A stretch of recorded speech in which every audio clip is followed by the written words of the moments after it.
Definitely a great win all around, but I think our team took a big step forward in the run game. One big thing is to stop the run every game, and I think that's what we did, and I think that was a big key to our W that game. But yeah, it was a good win, and we're ready for this upcoming week. So, was it just everybody doing their jobs better, or did you have a new attitude or new whatever about the run the game? scheme, the plan going into this week was something we've never done before. It's actually very simple. We didn't do too much, and I think that's what made us play better. We did the plays that we knew we could execute, and our DC felt good with it, and we executed them well. Afterwards, Quinn was of course really excited. Yeah. I mean, you have enough family ties Uh-huh. to BYU that the game. Do you think the game meant a little bit more to some of you guys like that Yeah. than maybe some of these other guys who Oh, don't for have the sure, ties? for sure. Especially Quinn, he coming from BYU, that guy was going crazy after we won. But my brother, I'm happy that we beat them just because of him and what he's been through with BYU. I mean, I'm not a big fan. I mean, I actually was a fan before I got here, but once I put on the Aggie blue, that went out the window.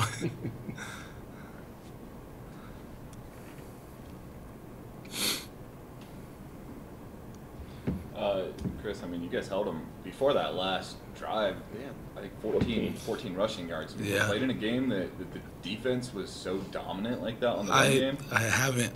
This is the first time when they put up the stats on the board, it blew my mind. I was running up the sideline, looking at everybody, telling them, "Hey, check this out, 14 yards, a big game for our defense for sure." It's clear you guys are much improved against the run this year, and you'll have another chance to prove it this week. Lexington Tom, my goodness, had a good game against you guys last year. So how excited are you to get another shot at him this weekend? Oh, definitely a new year, ready to show him that it's not the same team that he played last year for sure. What's the big difference between last year and this year? Is it mostly Coach Patterson coming in and instilling a new attitude? Is it, just more skilled players? That's one of the keys for sure. KP coming in, and that vibe that he brings is definitely different. But I think his experience last year, I think we had a very young team, but this year everybody's comfortable with each other, and I think we know what we're doing out there. With it being homecoming week, do you have other activities that you are required to participate in, or is it just all focused on football, or do you have to be in the parade or something? As a player? For all I know, it's just another week. Yeah. Fair enough. UNLV's in a situation now they've lost the Armani Rogers, who you guys saw in the first half of the game last year. He got hurt right at the end of the first half and didn't play. He's a big. Can you look at it from their perspective of losing a playmaker like that and what they went through this past weekend without him and things like that? Can you see why they struggled? Yeah, for sure. Definitely one of the big keys going in, especially last year, coming out of halftime when he wasn't out there. I mean, the game was won for us already because he wasn't the guy. And so, I don't know exactly what they're going through, but if we lost Jordan Love, that's all I'm going to say. We'll leave it at that. But they now have had one more game of a quarterback who maybe doesn't look like he's as much of a runner as that.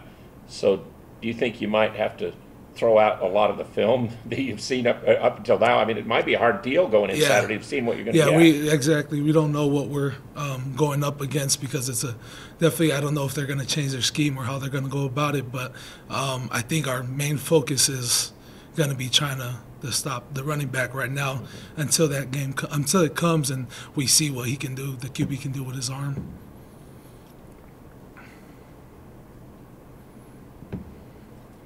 How's it been on the defensive line? Is there still a lot of rotation going on with you guys playing? Yeah. One series, two series, then out of series, or is so that still continuing? Yeah, yep. It's about the next guys, if they see us hands on the hips, that's their key. They're coming in next play. So it's definitely try to keep us fresh out there. I think we came out and executed how we wanted to, you know, from the jump. Definitely we had a huge help from Tipa with that, you know, pick six on the screenplay. But, you know, I think week in and week out we've been able to establish who we are as an offense, and I think that's just starting fast, you know, whether it is the run game or the pass game. Is just all about execution for us, being able to move the ball and, you know, line up fast and get hurried on to the next play. And, you know, from there we're able to turn out points. So. Yeah, just how difficult do you think it is for defenses the game plan for you guys right now? I mean, I think people expected you guys to come out and throw for a lot of yardage against BYU, but the way the running game asserted itself, I mean, how difficult do you think it is the game plan for you guys? I think it is very difficult, especially with our tempo and how we move the ball. You know, we have, you know, good enough athletes on the outside around Jordan that, you know, get defenses tired, you know, trying to cover us downfield, whether it is a man or zone coverage. So I think we hold up our end in the pass game, and then that allows the guys, big guys up front, you know, and the running backs to do their thing. Jalen, Coach is always talking about how everyone on this team is going to block and they're going to be good blockers. And it seems like that's something you've done really well this season. How much pride do you take in not only being able to catch the ball and make a big play, but to be able to block and set up for your teammates? I actually think I could have been better last game blocking, but I take huge pride in it, you know. And, you know, not just catching the ball, but I feed off of guys, you know, making big plays. So I love when I get to see Darwin and, you know, Gerald and, you know, Toro, whatever guys back there, you know, get to spring a big run, especially off me doing my job. That's just simply what I do, just do my job in the blocking game. And then, you know, I trust the guys up front that they'll do their job, and then, you know, those big plays spring. You caught like 3 early passes in the game that were big plays. Were they all similar type plays, or do you run certain routes, or are you running because of what you see defensively there, or what? Yeah, there are, you know, little gimmicks built in each play that, you know, different coverages have to recognize, and different, you know, formation that the defense are different things defense are trying to get into based off of our formation. So, you know, there's a lot of things into each play, but I guess they are kind of similar in some ways in the first half. You know, just quick game things, and then, you know, eventually we get to down the field throws. Does it in any way helped you to be a receiver to have been a quarterback before? I would say, yeah, just when you're initially recognizing coverage, but, you know, when I'm a receiver, I'm thinking like a receiver. You know, how I'm going to release off the line, what am I expecting from the DB, you know, just syncing it's everything, just technique-wise into as far as routes, but definitely, you know, having that quarterback background, just being able to see coverage, what defense they're trying to shift into, and then it's just all film, you know, you don't really have to have the quarterback background. If you watch enough film, like, you'll know what the defense is trying to do against you, and just game plan that week and how they treat you based on different formations. Tell me about moving in here to Utah State in your situation. I know you looked at maybe some other places, and there might have been some other places you could have gone. Tell us why here, and then what it's been like to move into a program like this compared to, obviously, we think of USC as one of the big programs in the country. Tell us what that's like. It's just one word, simply, it's just my family. You know, they weighed a big option in where I decided I was going to go to school, you know, coming out of high school, and then, you know, things didn't work out how we wanted it to, and then just sat down with my family and decided, you know, what would be the best option for this last go-around. And my mother and father felt great about Coach Wells and the staff we have here, and, you know, just the plan. I felt great about the plan they have for the team, and, you know, the guys they had coming back, and just the experience. And, you know, then eventually I got to get around the camaraderie once I came on the visit, so I just saw how close-knit everybody was, and I feel like this is the right place for me. You fit in. It was easy to fit in? Most definitely, yeah. Can you talk about that opening scoring drive in the second half? Your 6-yard catch to go from 14 to 21-point lead. How big of a knockout punch was that to BYU's defense to know that it's going to be a long night, even in the second half, for them to even stop you? I think it was huge, you know, because just for us to still be executing the way we were as an offense, I think that is critical in the game, you know, because the defense they were holding up there in the whole first half and in the second half, so they played a big part in us being able to do what we were able to do. And you know, I think it's a long night for D coordinators and head coaches once they try to throw the whole kitchen table at you, but you're just still executing, even with, you know, negative plays. You're still able to find your way out of that, and, you know, still stay together as an offense and put points on the board. How memorable was that locker room after the game? It was definitely memorable for me. You know, I'm 1-0 against BYU, so I got to see how excited, especially Quinn. He was super excited, so I got to see how excited the guys were, and, you know, even the coaches. You know, the coaches were happy, and, you know, Coach Wells was saying that the whole week. You know, it's a lot of pride with that game, and, you know, we were one of the teams to do it in 44 years to beat them twice, so it was a huge win. That's like beating UCLA. if you're USC. That's how much it means to us. Yeah, I never lost to those guys in powder blue, so I know I know what it means. Powder blue's To, coming yeah, again. I know what it means to win a rivalry and how it impact the team and the fans and the community. So it's great. I was going to ask, so now do you have a pretty good understanding of what BYU Utah State the rivalry means now compared to before? I had an understanding because, before when I was out here in May, I would just watch old games from last year, and, you could tell when the stands are full how important the game is. So, once BYU came here last year in all white, just the flow of the game, the crazy plays and how excited the guys were, how hard they were working, just, fight for that win. You can really tell which ones are the big games.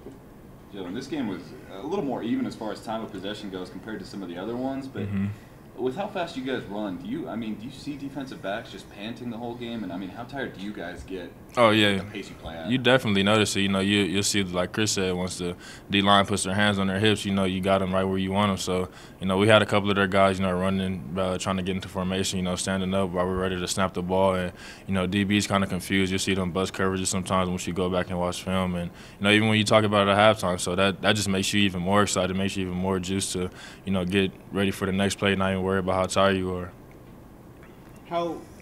For Jordan Love, he's been incredibly accurate all year long. What is it like as a receiver to be able to run a route and know that, even if it isn't double coverage or whatever, that he can put a ball in a tight spot for you? Oh, this is just amazing. It helps you sleep at night because that just means he trusts you that much more, especially if he sees double coverage and he's still trusting you with the ball and with the execution of the play. So, Jordan's a very accurate quarterback, very strong arm, and this just comes from the work that we put in since I've been here since May. We late nights in the indoor, on the practice field, in the stadium, wherever we can, just to get that connection and the camaraderie.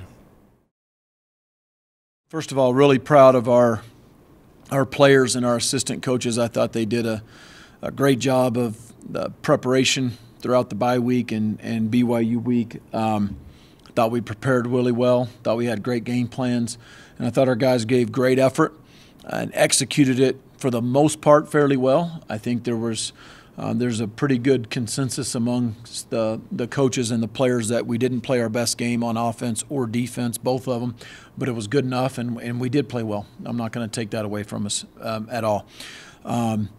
I thought we were very physical on the front seven on both sides of the ball. Really proud of our guys for that physicality and toughness that they showed. And then, the other thing is I think we did a great job with the turnover margin. Those were the two biggest keys to us for the victory. We were +3 in the turnover margin. And then the key after that maybe had as much to do with the momentum as anything, and that was all 3 turnovers led to scores. Obviously, Tipa's pick 6, but the offense took the other 2 turnovers, and I don't think you do it on one occasion. You don't do it on a whiteout. You do it every single Saturday. There's only 6 of them in a year, and we have 3 more left. The big goal at the big picture is to be undefeated at home. This will be the 4th chance to get to that. But so Saturday is a big crowd. I know there's a lot of Aggie Brotherhood coming back. Team I got a chance to play on the Vegas Bowl team, the 78 team. So there's a lot of guys that have played here before us that are coming back. So we'll certainly want to play well in front of them. I promise you that. And it'll be a big deal to our players for that. And so, again, I am hopeful that we'll have a great crowd and a loud crowd, and we'll be able to feed off that energy in the stadium. So with that, I'll go ahead and open it up for questions. Coach, it just seems that you have a team that has more want to play, or is that an easy way to put it, or they just seem to have upped the ante in their minds? Has that come from them, do you think, as much as from you guys as coaches? I think a coach-led team can be a good team, and a player-led team can be great.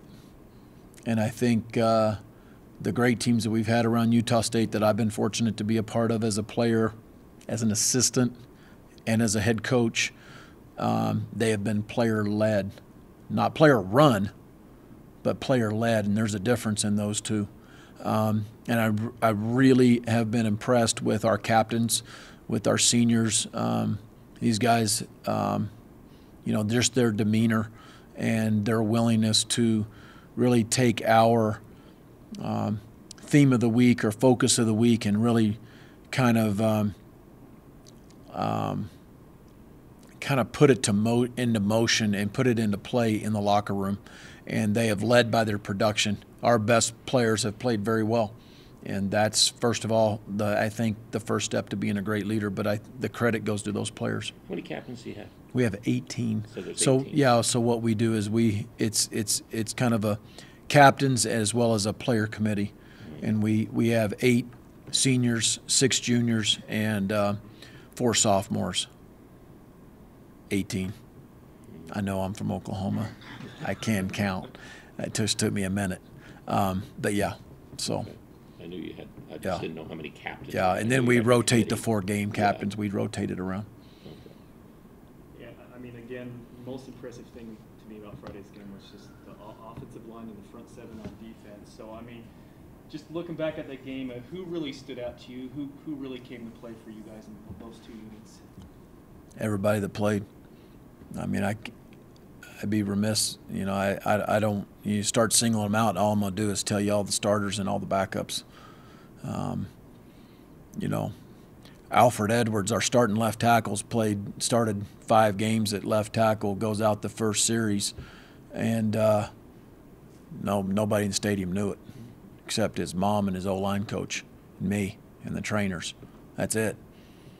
That's a testament to the depth we have on the offensive line, the versatility, the job that Steve Farmer's doing, the job that our players are doing.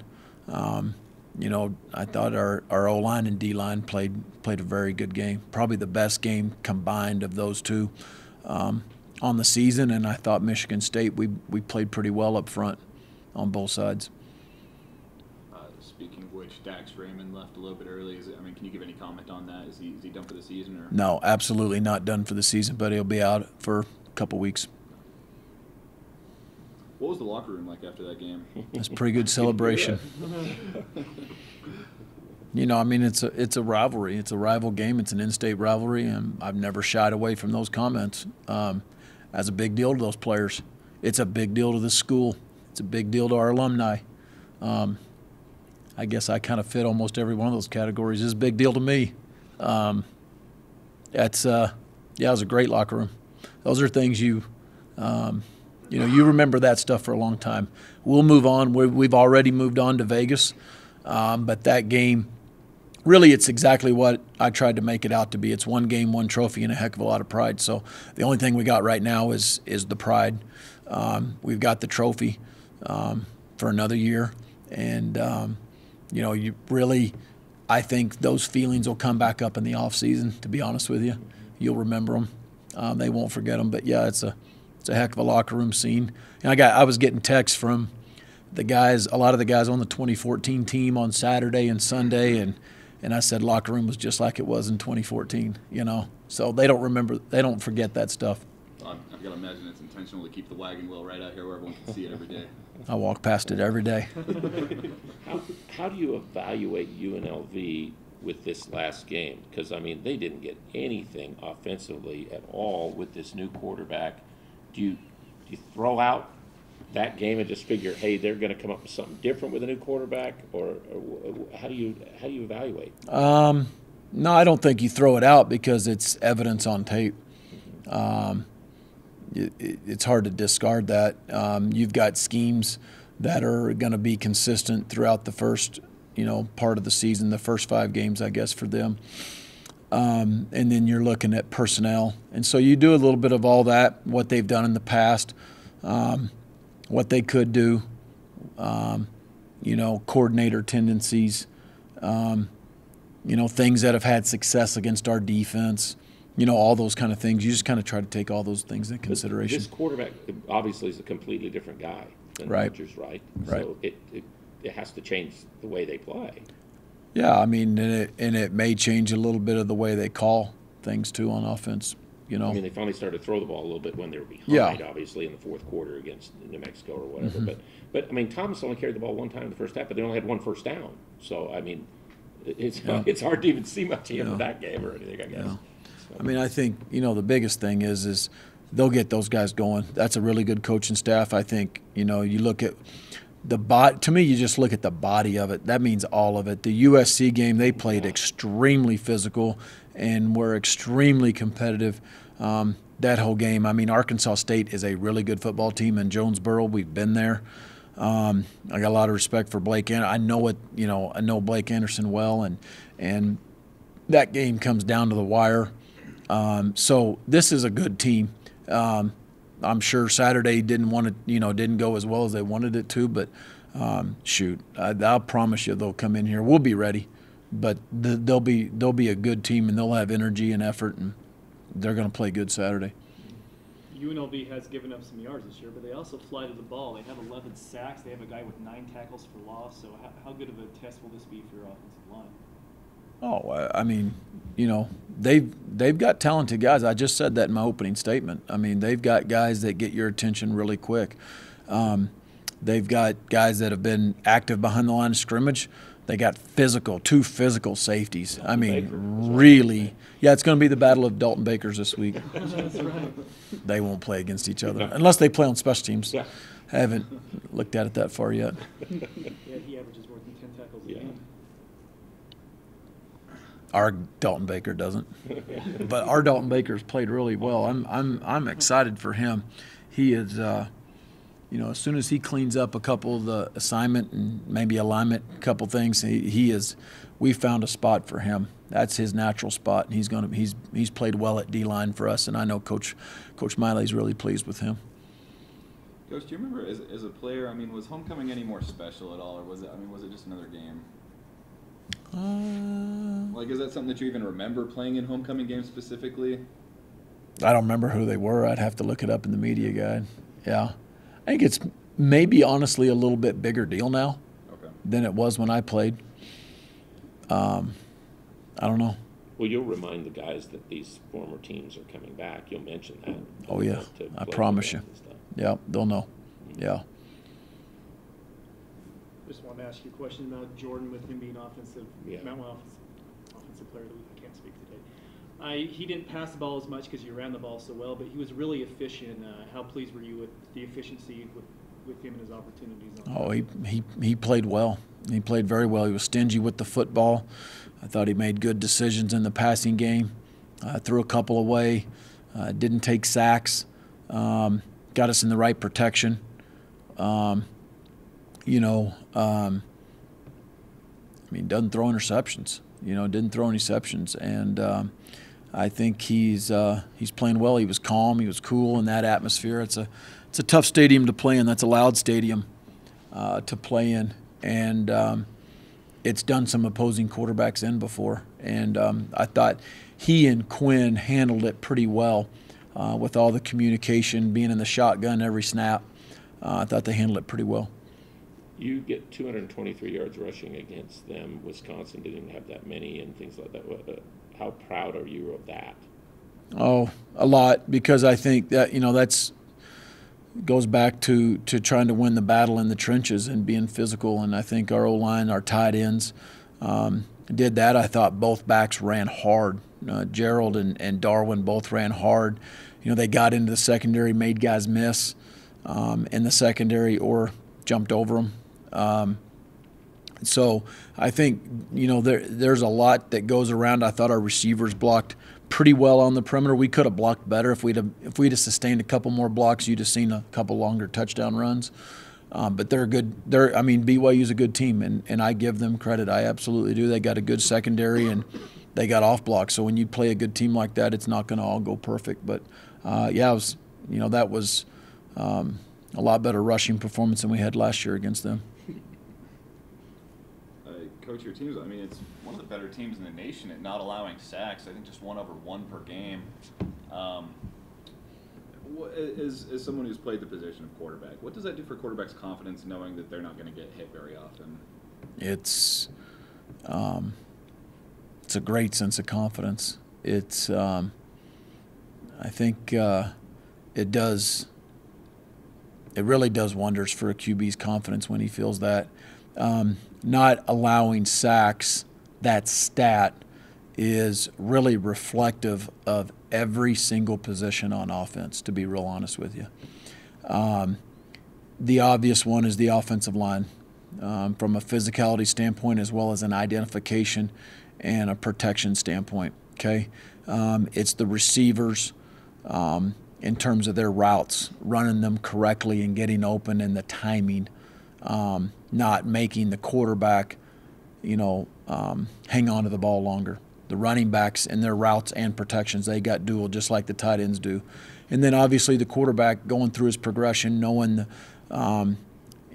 his role within the offense and how Jordan is getting through progressions and reads fairly fast right now. And that's efficient. It's not too quick. He's not getting out of it. I mean, he understands what we're doing, and so you put all that together, and you've got to handle pressure. You got to handle max blitz. You've got to handle, drop 8. He's got a lot of things to handle, but not giving up sacks is really reflective of the whole team, just like taking care of the football is. And we say that on offense all the time. David Yost says it all the time, is ball security is 100% all 11 guys. It's not just the running back or not just the receiver. If we don't make a line call, and we didn't make a line call on one of the goal line short yardage plays, and they bring a guy off the edge and he hits the back clean, that's just as much on the tackle as it is, or the tight end, whoever's on the edge of the O-line, as it is the running back if he coughed up the ball. So it's ball security is everybody.